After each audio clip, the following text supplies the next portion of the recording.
paglunsad ng kilos protesta at iba pang mga related issues na bibigyan po ng katugunan ng ating panel of speakers sa araw na ito. Sa pagsisimula po, ay kasama natin ang dating congressman at naging Political Affairs Secretary and Advisor ng dating Pangulong Duterte, si Congressman Jing Paras. Mamaya po magbibigay siya ng opening statement in behalf of the group na nananawagan ng Marcos Resign Movement all over the country and the rest of the world. Ito po si Congressman Jing Paras ang nagsisilbing overall coordinator ng Marcos Resign Now. Kasama din po natin ang dating commissioner sa Presidential Anti-Corruption Commission na si Attorney Manny Luna. Yan. Kasama din po natin ang isa sa mga nagsasalita at naghahayag tungkol sa mga pag-a-analyze sa patakaran at relasyon ng Pilipinas sa ibang mga bansa at nagbibigay ng kaliwanagan sa lipunang Pilipino sa mga mainit na isyu, isang writer, si Kaado Paglinawan. At siyempre, ang nag-organize ng mamamayan sama-sama, Layas Marcos ngayon, at ang kanyang grupo ay kilala din sa Marcos Alis Na Man, si dating Undersecretary sa panahon po ni Pangulong Duterte from the Department of Energy dati, Yusek Tatay Ben Ranke. Sa pagsisimula po, ibibigay ko na kay Congressman Jing Paras ang konteksto bakit tayo nag-request ng pagtitipon sa araw na ito. Congressman Jing, take it away. Magandang umaga po. Unang-una kay Ka-Eric, ating namumuno doon sa kanilang grupo, yung Sambayanan. Ang aking kaibigan, Attorney Manuelito Luna, si Paring Ado Paglinawan, si Yusek Ben Ranke, sa inyo lahat po, magandang umaga. Kami po ay andito ngayon para ipaalam namin sa ating mga kababayan ang pagtututol namin sa pagtatag ng Independent Commission on Infrastructure. Kasi para sa amin, ang title talaga dapat yan, Dependent Commission of Marcos. Bakit po natin isa ginagawa itong pag-file sa Korte Suprema? Ito po yung filing namin noong isang araw sa Korte Suprema through our lawyer, Attorney Roberto Mendoza. Kasi po, nanghihinayan po kami sa pera na 41 million na ina-allocate para lamang magkaroon ng ikangay shield si Marcos na hindi mapunta sa kanya ang pangungurakot sa gobyerno. Nilagyan niya ng barrier para ang investigasyon hanggang dito lang sa baba, hindi aabot sa kanya. Kaya nagtayo siya nitong Independent Commission for Infrastructure. Bakit po useless po ito? It's a farce. It's maang-maangan lang na komisyon. Kasi po, mayroon na tayong ombudsman. Ang ombudsman ay siyang lamang na isang opisina na binigyan ng ating saligang batas na may karapatan, may poder na mag-imbestiga. Hindi kailangan na mag-file ka ng kaso.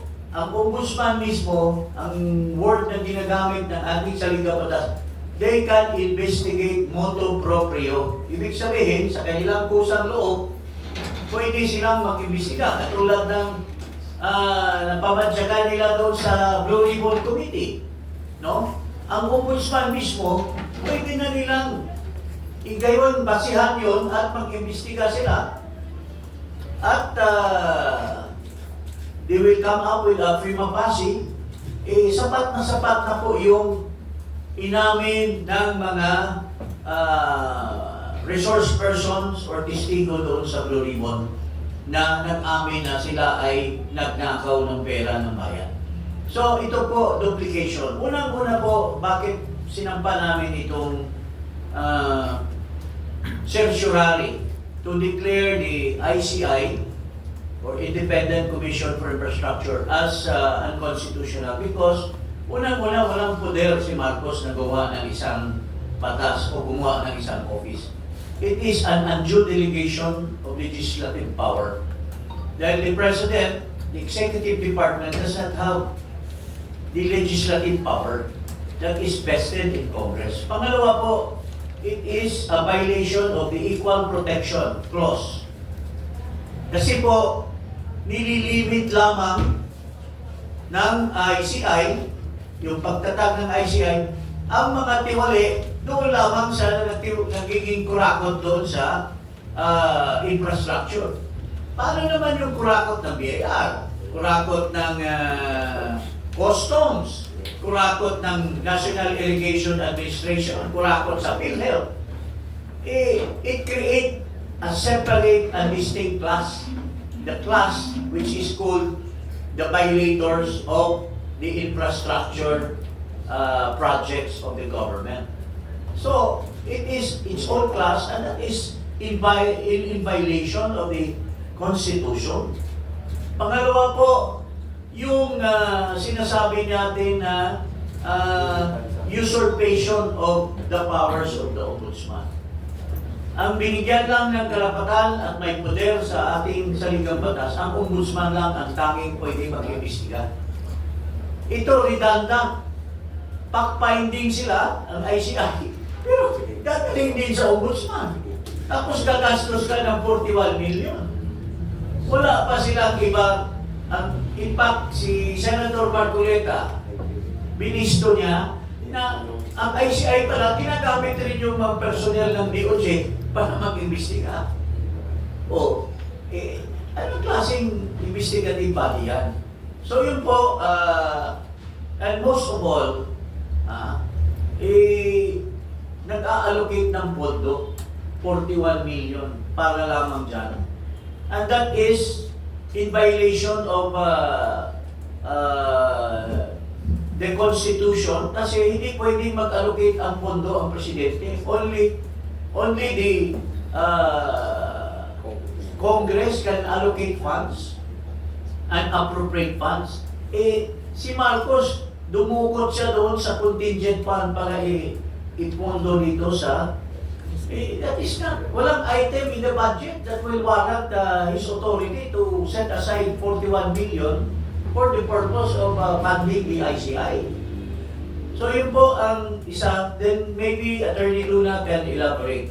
Kaya nga po, ang dami po mga abogado na nagsasabi na this is a duplication, this is a violation of the Equal Protection Clause. This is the violation of the Constitution for giving undue delegation of power to legislate when the President, being the head of the Executive Department, does not have the power.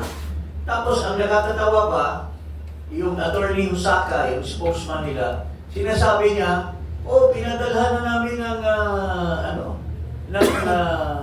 subpina si Saldico. Hindi inintindi. Nagpadala na, bakit po hindi inintindi? Sabi siguro ng abogado ni Saldico, Paring Saldi, huwag kang kumatin dyan. Dahil wala namang power to subpina ang ICI. Because the President, unang-una, does not have the power to subpina. Yeah. He's an executive.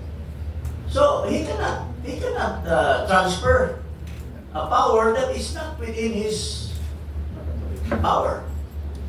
So, kaya nakakatawa lang. Tapos, ang pinakahuling nakakatawa, ito, klaro-klaro na useless itong ICI dahil piniprejudge na ni Marcos. Tinanong siya ng media, kayo siguro, mga kasama niyo sa mainstream media, tinanong siya, Sir, ano ba ang kay Romualdez? Ay, walang basihan. Ang kaso kay Romualdez, walang nakikita. Siyempre, wala talang makikita kasi kung sabihin ni Justice Reyes, sabihin ni Babe Singson, kasama si Romualdez niya, ay, hindi, huwag niyo isama. Huwag niyo isama yan. Akin lang, huwag niyo isama. Kasi magka-announce ako na hindi siya kasama. So, sino ang magdi-decide finally dyan sa ICI? Si Marcos, because he created it. So, sabi mo, sir, ang dami, sabi ni Chavit Simpson, sir, ang daming flood control projects, 31 billion sa Norte. Eh, yung anak mo, si Sandro, kasama daw. Uy, sabi, Toto, isama si Sandro dyan. Sasabihin niya sa ICI, he can do it. He is the one that created it. Yes. So, talagang pwedeng takpan niya ang mga tiwali. Kaya, sayang yung pera ng taxpayer. Nilustay na 1.3 million. Nilustay na nila. Ngayon dadagdag 1.2 trillion. Nilustay na nila. Pinirmahan ni Marcos yung General Appropriations Act. Tapos magmaamang na amaangan siya, hindi siya kasama. Ha? Sinabi niya, 4,000 pages, binasa ko. Binasa ko. Eh bakit nakalusot yung 29 billion lang yung binito mo, pinalusot mo lahat? Eh, may sabuatan sila ni Romualdez at ni Saldico. Kaya niya ginawa ito para sabihin niya sa tao, nag-imbestiga kami. Pero sa loob ng ICI, bulong-bulungan, Sir, President, sino pong isasama namin? Huwag niyo isama ito, huwag niyo isama yan. So, ganon ang purpose ng ICI. So, ito po, kung may mga tanong kayo mamaya, sasagutin ko namin. Pasa ko kay Atty. Luna. Atty. Maniluna, please explain itong petition ninyo sa Korte Suprema. Magandang umaga sa ating mga